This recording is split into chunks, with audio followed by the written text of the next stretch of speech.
Parce que justement nous pensons que c'est une belle opportunité d'aller à la rencontre d'un autre pays, d'une autre culture et peut-être aussi d'apprendre une nouvelle langue étrangère.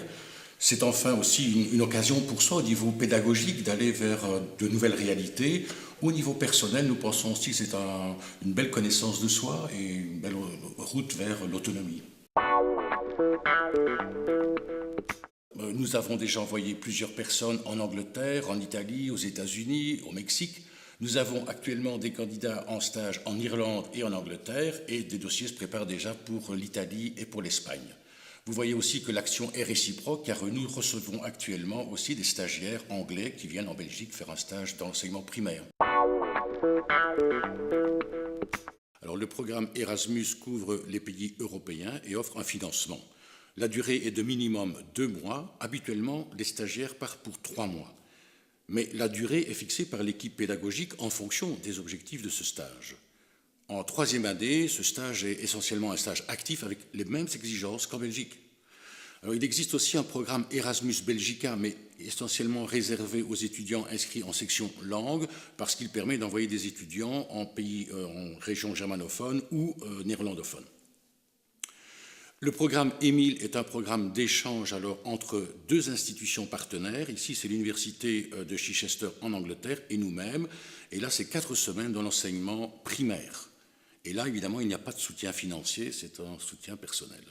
Enfin, il existe aussi des programmes individuels initiés par des personnes qui elles-mêmes ont un projet singulier et donc développent alors une relation avec une institution et un lieu et financent personnellement, évidemment, leur séjour pendant ce projet. Voilà, tous ces programmes, en fait, ont le même nombre de CTS partagés et aussi reconnus par d'autres institutions. Il faut un réel projet, il faut y réfléchir car ce n'est pas une période de vacances ou de tourisme. Première étape, il faudrait me fournir une lettre de motivation. Ensuite, voici les étapes officielles à franchir. Un avis favorable de l'équipe pédagogique de votre section.